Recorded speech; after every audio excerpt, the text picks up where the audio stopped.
E falando nesse segundo vídeo sobre a Política Nacional de Atenção Integral à Saúde da Criança, já ressalto para vocês que é uma portaria um pouco com muitas abordagens e a gente vai ver mesmo aquilo que é principal e que é primordial que vocês consigam compreender, tá?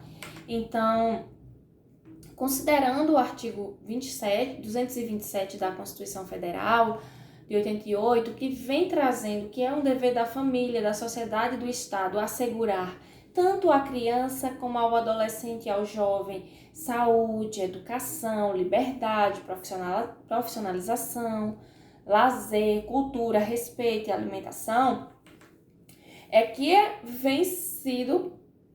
foi criada essa política, né? Através da portaria número 1130 de 5 de agosto de 2015. Apesar de existir o Estatuto da Criança e do Adolescente, a gente também tem uma política de atenção integral à saúde da criança e do adolescente que vem trazendo sobre coisas diferentes, mas que ao mesmo tempo se complementam, né?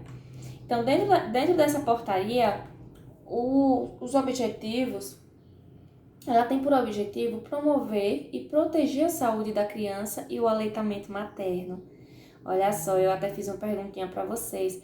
Será que seria necessário uma política só para proteger o aleitamento materno? Felizmente, sim.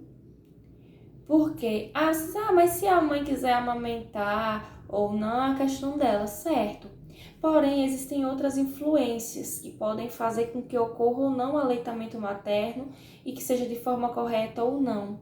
Então, essas influências precisam ser barradas, como as influências nas indústrias, principalmente na questão da venda de leite, né? De leite, de bicos, de chupetas, de mamadeiras, de fórmulas em si, para poder ser dado para a criança, desvalorizando o aleitamento materno. Então, por isso é necessário ter uma política, né? Mediante a atenção e cuidados integrais e integrados da gestação aos 9 anos de vida. Então, a gente vem, o objetivo é promover e proteger a criança desde o momento que ela está na barriga até os 9 anos. Porque é considerada criança até os 9 anos, certo? A partir de 10, aí já vai começando a entrar na fase da adolescência, dos 10 aos 19 anos. E para a mulher, a partir dos 10 anos, ela já entra na fase de período fértil, dos 10 aos 49 anos. Né? Até os 9 anos de vida, com especial atenção à primeira infância e às populações de maior vulnerabilidade, visando a redução de mortalidade e um ambiente facilitador à vida, com condições dignas de existência e pleno desenvolvimento. Então, para fins dessa política, é considerado criança de 0 a 9 anos, o que seria correspondente a 120 meses, e primeira infância de 0 a 5 anos, que daria um total de 72 meses, tá?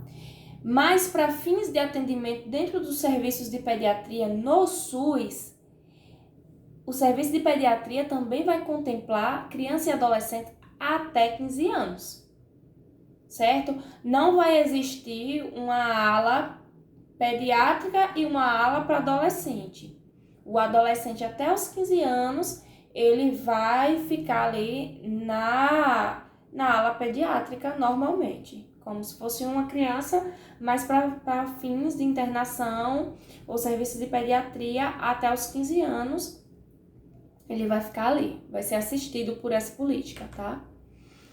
Os princípios da política são principalmente humanização da atenção, a gente falando de humanização mais uma vez, o direito à vida e à saúde, o acesso universal à saúde, ou seja, o acesso para todos, que a gente está falando de universalidade, que é um dos princípios do SUS que está lá contido na Lei número 8.080 de 1990, a integralidade do cuidado, a equidade em saúde, que é dar mais para quem mais precisa, Uma criança em situação de vulnerabilidade, ela precisa de muito mais do que uma criança que não está nessa situação. Então, ela precisa ser atendida de uma forma diferente.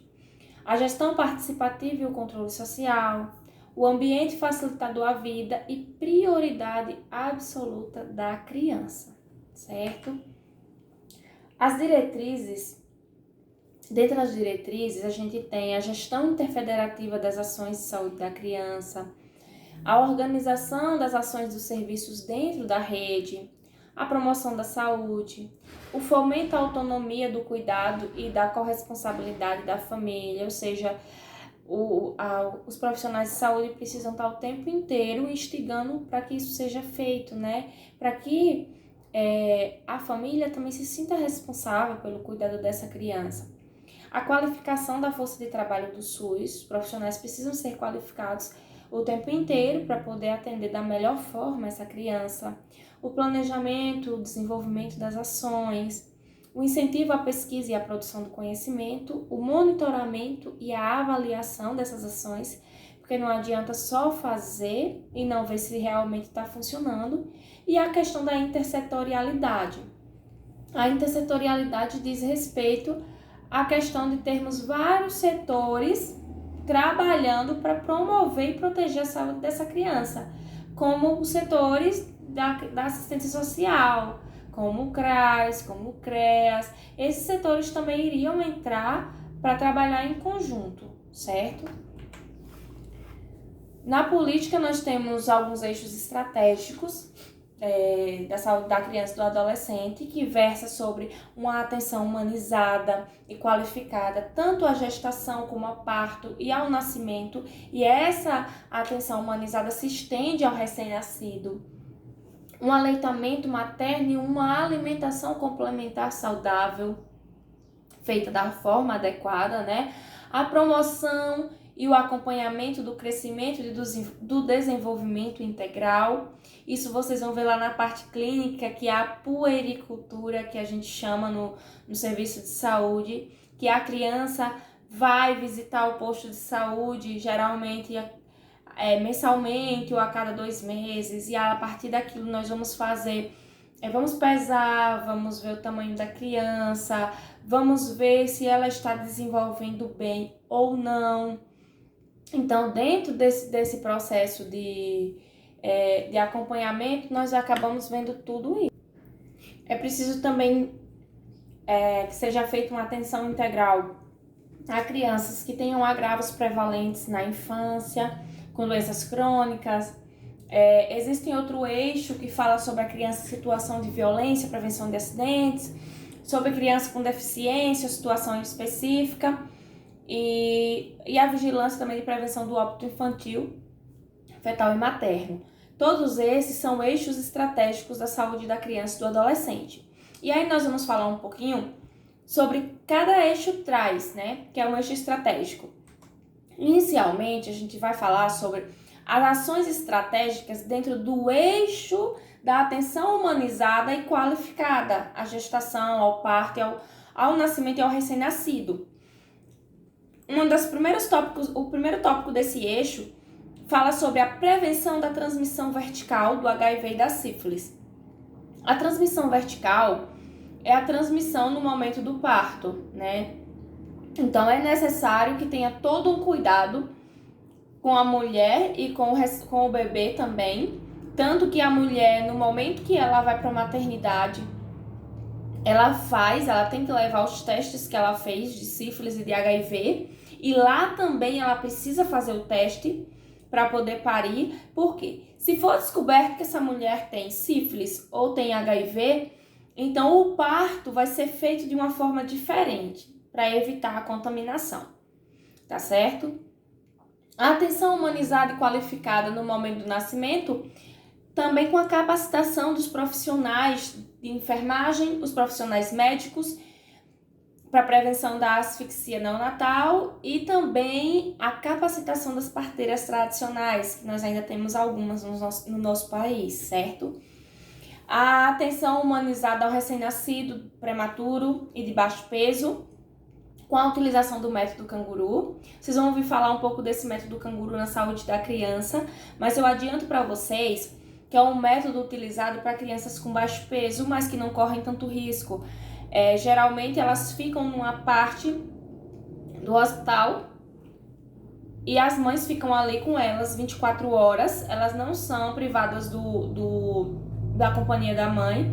As mães ficam, algumas dessas crianças dormem na mesma cama com a mãe, tudo para aumentar o vínculo e para que essa criança ganhe peso mais rápido também, né? Mas vocês vão estudar esse método canguru direitinho na saúde da criança.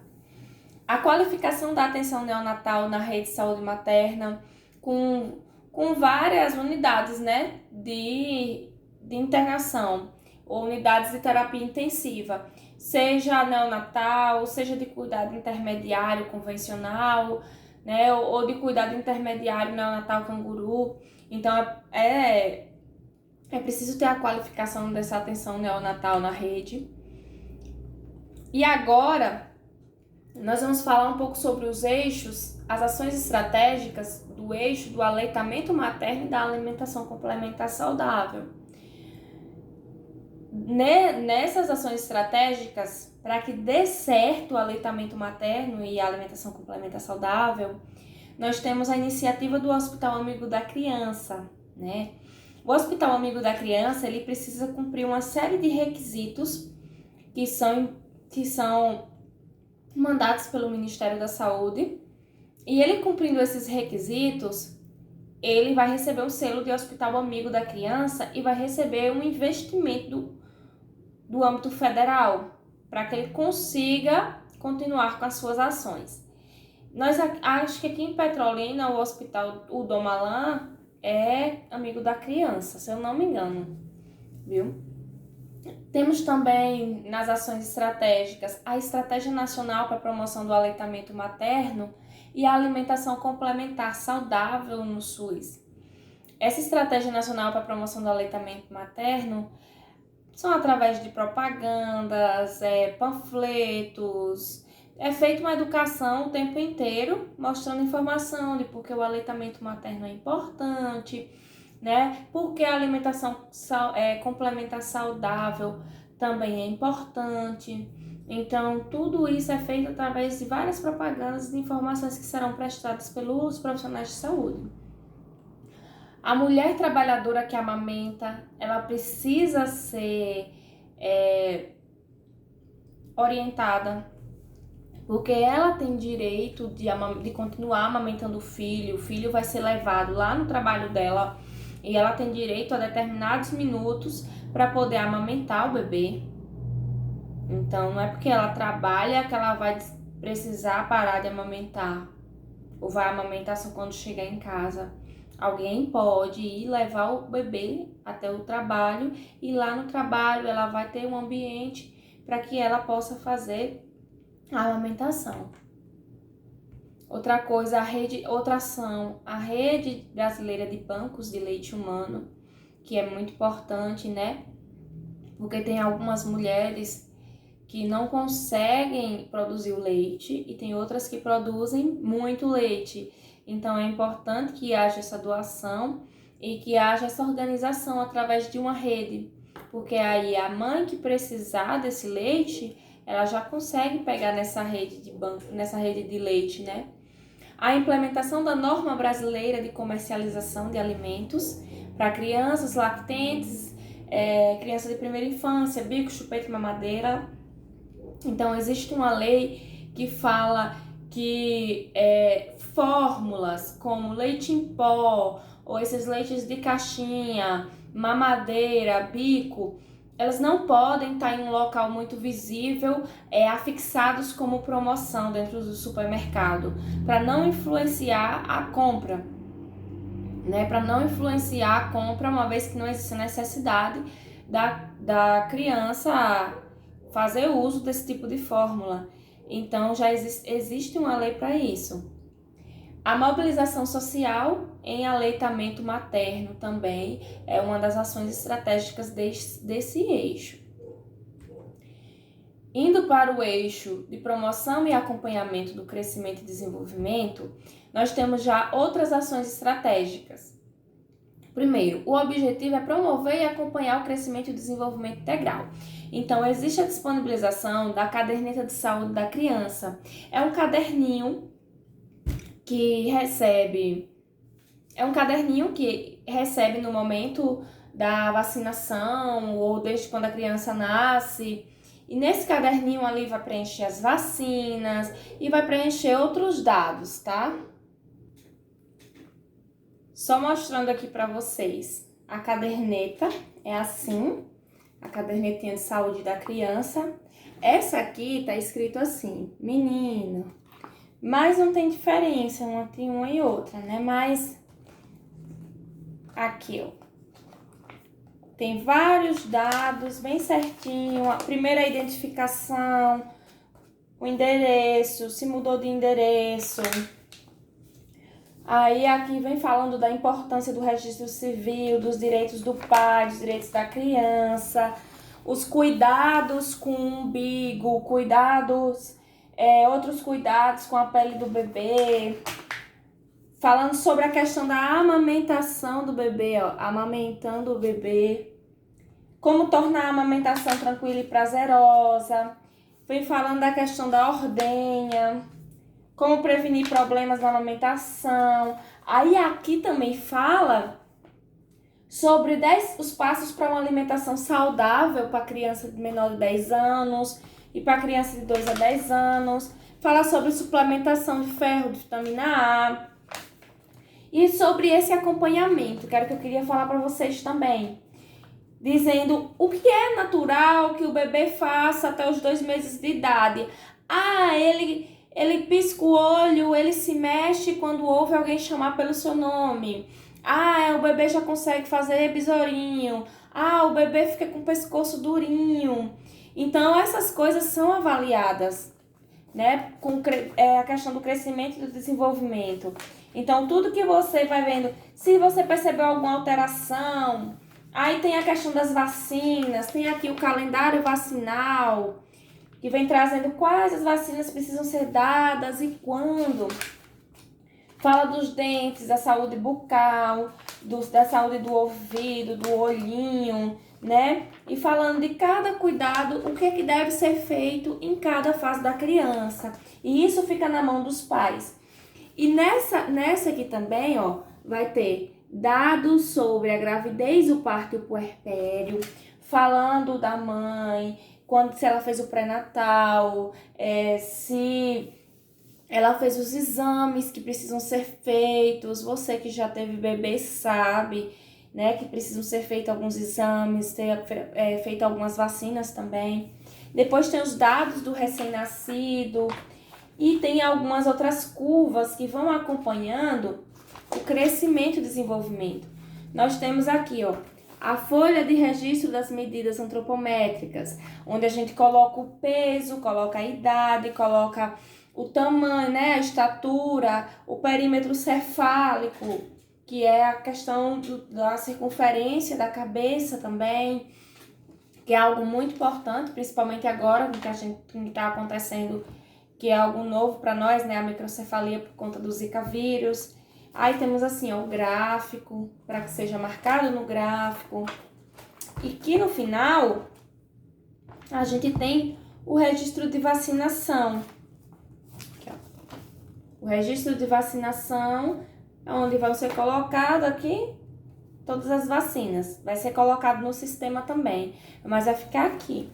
E essa cadernetinha, a mãe vai receber logo na primeira vacinação, ou no primeiro atendimento, isso no SUS, a mãe deve receber. Alguns locais não têm a caderneta e acabam dando o cartão de vacinação normal, mas na maioria tem, e aí eles vão dar. Tem até a folha de registro de alimentação da criança, se ela adoeceu. É muito legal a cadernetinha, diz muita coisa, dá muita informação. E aí, provavelmente ela já foi atualizada, porque modificaram algumas vacinas dentro do calendário de quando ela foi criada, de quando essa que eu tô em mão foi criada. Foi em 2017. Então, provavelmente esse ano já existe outra com as informações que foram atualizadas, certo? Então, através dela dá para ver várias coisas. Nessa daqui, da saúde da criança. Tem a da saúde do adolescente também. Aqui, ó. Do menino e da menina. Que é bem legal. Que vem falando sobre muitas questões. Falando sobre a questão sexual também. Sobre as partes do corpo que são modificadas com a idade. E aí é muito, muito legal mesmo essas cartilhas. Você consegue encontrá-las em PDF na internet, tá? Vocês conseguem encontrar essas cartilhas em PDF para poder fazer a leitura, caso vocês tenham curiosidade. Mas saibam que essa caderneta, essas cartilhas, elas existem. Existe uma para gestante, isso aqui é até a da gestante, e tem a do idoso também, tá? Então, tudo isso aqui existe no SUS e precisa ser valorizado. E o apoio à implementação do Plano Nacional pela Primeira Infância também.